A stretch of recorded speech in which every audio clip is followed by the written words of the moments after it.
फायदे अगर हम देखें तो डिजिटल करेंसी की हैंडलिंग कागज के नोट के मुकाबले कम खर्ची है। ऊपर से इससे ट्रांजैक्शन में तेजी आएगी। इस करेंसी का इस्तेमाल करने के लिए बैंक खाते की अनिवार्यता नहीं होगी। सरकार के लिए निगरानी करना भी आसान होगा कि करेंसी का लेन देन कौन, कहां और कितना कर रहा है। बाजार में रुपए की लिक्विडिटी मैनेज करना भी आरबीआई के लिए आसान होगा, क्योंकि तेजी से उसे कंट्रोल किया जा सकेगा। और सबसे ज्यादा सुविधा आम लोगों को होगी, जिन्हें नोट लेकर चलने की जरूरत नहीं पड़ेगी। तो भारत का रिजर्व बैंक अपनी डिजिटल करेंसी तो लाएगा, लेकिन अभी जिन वर्चुअल करेंसी या एसेट में भारतीय निवेश कर रहे हैं, उस निवेश पर भी सरकार ने टैक्स लगाया है। Scheme for taxation of virtual digital assets. There has been a phenomenal increase in transaction in virtual digital assets. The magnitude and frequency of these transactions have made it imperative to provide for a specific tax regime.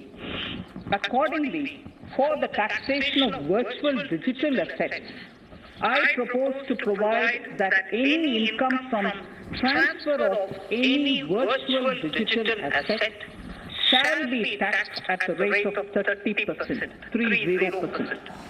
No deduction in respect of any expenditure or allowance shall be allowed while computing such income except costs of acquisition.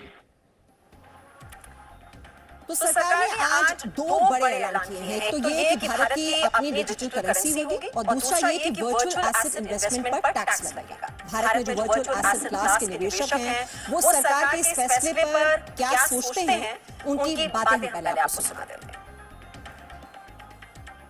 Crypto currency अभी तक private लोग trade कर रहे थे। सरकार कह रही है कि हम लोग हमारा करेंसी निकालेंगे और उसका आप जो भी आपको ट्रेडिंग करना आप कीजिए। तो मेरे ख्याल से लॉन्ग टर्म एंगल से ये बहुत अच्छा मूव है। मेरे ख्याल से one of the first governments in the world जो इस तरीके से सोचना चालू की है। क्रिप्टो गेन्स हुआ, आप मुझे दे दीजिए 30%। क्रिप्टो लॉसेस हुए, आप उसे कैरी फॉरवर्ड नहीं कर सकते हैं, आप गेन्स के अगेंस्ट भी एडजस्ट नहीं कर सकते। सरकार ने क्लियर मैसेज दिया है, भाई क्रिप्टो हम नहीं चाहते कि आप क्रिप्टो करें। और मैं ये समझता हूँ बहुत गलत है, क्योंकि मैसेज ही कह रहा है आरबीआई क्रिप्टो करेंगे, मगर क्रिप्टो में हम 30% चार्ज करेंगे। तो मैं बहुत इसको काउंटर प्रोडक्टिव मानता हूँ। हालांकि डिजिटल करेंसी और वर्चुअल एसेट इन्वेस्टमेंट को आज के एक्सपर्ट्स कितना जरूरी मानते हैं, सरकार के इस कदम के पीछे के कारणों के बारे में वो क्या सोचते हैं, उन एक्सपर्ट्स की बातें आइए हम आपको सुनाते हैं। एक्सपर्ट्स क्या कह रहे हैं। आज बहुत क्लियर कर दिया गया कि देखिए भाई, अगर आपके पास डिजिटल एसेट है, वर्चुअल एसेट है, इस पे 30% का टैक्स लगेगा। यानी जिसने भी पैसा कमाया और जो भी प्रॉफिट हो गया उस पर आपको टैक्स पे करना पड़ेगा। पहली चीज बहुत क्लियर। दूसरी चीज, अब इसमें ट्रैकिंग के लिए क्या किया, इसने कहा कि भाई अगर आप सेल करते हैं तो 1% का टीडीएस भी जमा करना पड़ेगा। यानी कि जैसे आप हाउस में अगर आप देखें कि एक सेल परचेज करते हैं तो वहां भी टीडीएस की मैकेनिज्म है। जब भी आप वर्चुअल कोई एसेट बेचेंगे तो 1% का टीडीएस जमा करना, यानी कि ट्रैकिंग हो पाएगी किसको बेचा गया, तो उससे ट्रैक मैकेनिज्म बन पाएगा। यानी कि अब ये जो करेंसी है, मुझे नहीं लगता है कि इंडिया में उतना अट्रैक्टिव रहेगा, क्योंकि 100 रुपए अगर आप कमाते तो किसी पर टैक्स देते। इस बजट में उन्होंने कम से कम ये दुविधा लोगों की दूर की कि ये लीगल है या इलीगल है, क्योंकि अभी तक लोग इतना डरे हुए थे और उस वजह से बिटकॉइन के रेट गिर भी रहे थे और क्रिप्टो करेंसीज आपने देखा होगा लगातार लॉसेस में हुई, क्योंकि लोगों को समझ में ये नहीं आ पा रहा था कि ये क्राइम तो नहीं है, इलीगल तो नहीं है, और रखने पर ही कोई सजा तो नहीं हो जाएगी। मेरे ख्याल से कम वहाँ एक क्लैरिटी है। तो क्लैरिटी जरूर आ रही है, और मतलब साफ है कि डिजिटल करेंसी लाने के सरकार के फैसले को एक प्रोग्रेसिव फैसले के तौर पर देखा जा रहा है। और जो निवेशक सोच रहे हैं कि रिजर्व बैंक वाली डिजिटल करेंसी के निवेश पर भी 30% टैक्स लगेगा, तो वित्त मंत्री ने इसे साफ किया है कि टैक्सेशन और टीडीएस की दर बाकी सभी वर्चुअल एसेट्स के लिए है, आरबीआई वाली डिजिटल करेंसी के लिए। ये फर्क समझिए। Currency is a currency only when it is issued by the central bank, even if it's a crypto. By anything which is outside of that, loosely all of us refer it to be cryptocurrency, they are not currencies. So let's first understand we are not taxing currency, that is yet to be issued, and that provision is now made, and a currency in the name of digital rupee will be issued. Exact name you'll get a bit later, but Reserve Bank is the one which is going to issue it, and what Reserve Bank issues is the digital currency. Everything that prevails outside of it in the name of digital, whatever are assets being created by individuals, and in transacting that asset, if there are profits being made, we are taxing that profit at 30%. तो ये जो tax लग रहा है वो crypto currency पर लग रहा है, डिजिटल करेंसी पर नहीं। ये फर्क आपको समझना बहुत ही जरूरी है। आपको विस्तार से ये भी समझाते हैं कि आखिर ये डिजिटल रुपी क्या है, वर्चुअल एसेट क्या है और क्रिप्टो करेंसी क्या है, जिसको लेकर सरकार को ये नीतिगत फैसले लेने पड़े। एसआईपी की शुरुआत करना चाहते हो, आप ऑटोमेटिकली अपने भासी दुनिया में निवेश का ऐसा मंच तैयार किया गया है जहां बेहिसाब फायदा है तो उतना ही जोखिम भी है, यानी रिस्क बहुत ज्यादा है। ये क्रिप्टो करेंसी इन्वेस्टमेंट, आपने नाम सुना होगा बिटकॉइन, इथेरियम, टेथर, रिपल। ये वर्चुअल करेंसीज की जो चर्चा है वो आप सुनते रहे होंगे। यही क्रिप्टो करेंसीज हैं और ये रुपए खर्च करके खरीदी जाती है, लेकिन आप इसे किसी बैंक में नहीं रख सकते। ये आपके खाते में मौजूद तो होती है, लेकिन आप इसे छू नहीं सकते। इसके जरिए सब कुछ खरीद फरोख्त कर सकते हैं, लेकिन इसकी कीमत की गारंटी आपको कोई नहीं देता। फिर भी दुनिया क्रिप्टो करेंसी के पीछे दीवानी है। भला सोचिए, आज दुनिया में कौन सा ऐसा स्टॉक है जिसके एक शेयर की कीमत 50 लाख रुपए से ज्यादा है? तो आज कौन सी ऐसी करेंसी है जिसमें 100 रुपए का इन्वेस्टमेंट 2 महीने में 600 रुपए का मुनाफा दे सकती है? कौन सा ऐसा तरीका है जो 100 रुपए के निवेश को 60 दिन में 1500 रुपए से भी अधिक मुनाफा दे देती है?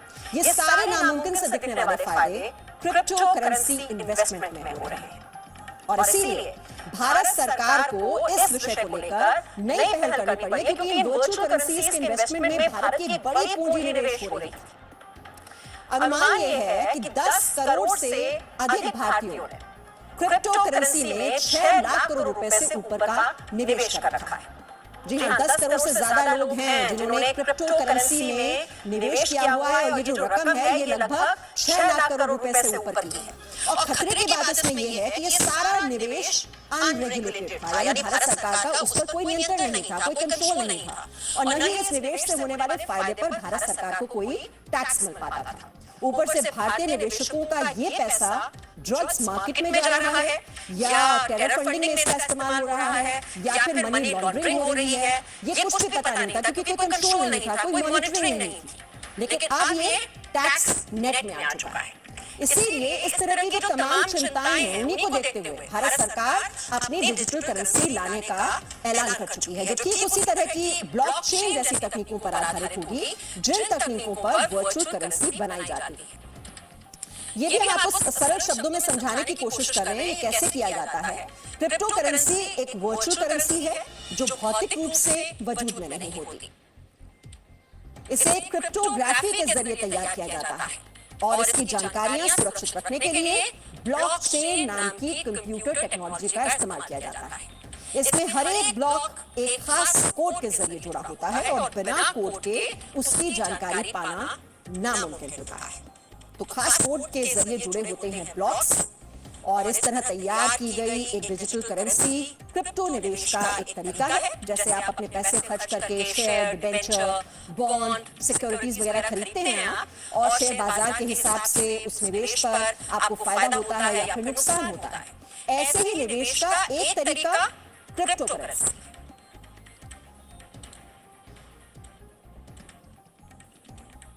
तो हम आपको क्रिप्टो करेंसी के बारे में बता रहे हैं आज, और इसको लेकर बहुत दिनों से चर्चा हो रही थी कि क्रिप्टो करेंसी को लेकर कोई क्लैरिटी नहीं है, इस पर टैक्स लगेगा या नहीं होता है, कैसे ये डिजिटल करेंसी है, और क्रिप्टो करेंसी की खरीद बिक्री कैसे होती है, और कैसे इसके जरिए फायदा कमाया जाता है, मुनाफा कमाया जाता है। और बहुत से इन्वेस्टर्स हैं हमारे देश में जो इसमें डील करते हैं। भारत में निवेशक उस खास वेबसाइट या मोबाइल एप्लीकेशन के जरिए क्रिप्टो करेंसी में निवेश करते हैं।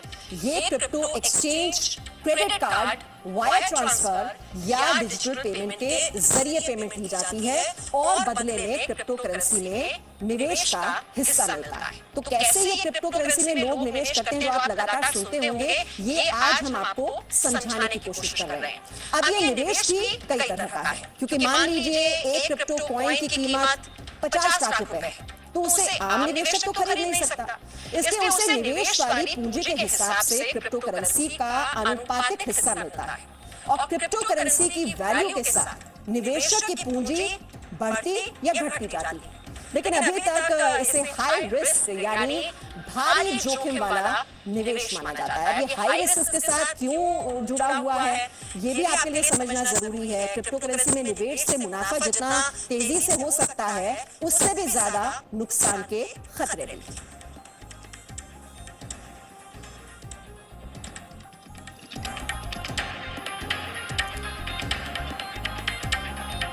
तो हम आपको बता रहे हैं कि कैसे इसमें जोखिम जो है वो बहुत ज्यादा होता है, क्योंकि मुनाफा अगर आपको ज्यादा हो रहा है तो हो सकता है कि नुकसान भी उसी बड़े स्तर पर आपको उठाना पड़े इसमें जब आप निवेश करते हैं।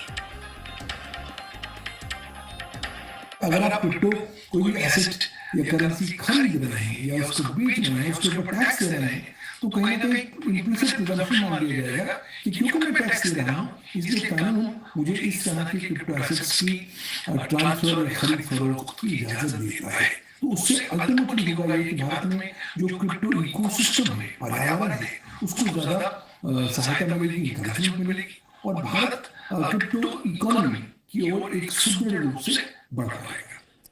और अब तो डिजिटल करेंसी भी आ रही है, तो इसका भी फायदा होगा। निवेशकों को वर्चुअल करेंसी में निवेश का सुरक्षित मौका मिल पाएगा और हमने आपको बहुत ही सरल शब्दों में समझाया कि कैसे इसमें निवेश होता है, कैसे इसमें हाई रिस्क भी जुड़ा होता है और क्या अंतर है क्रिप्टो करेंसी में और डिजिटल करेंसी जो कि RBI लेकर आने वाली है।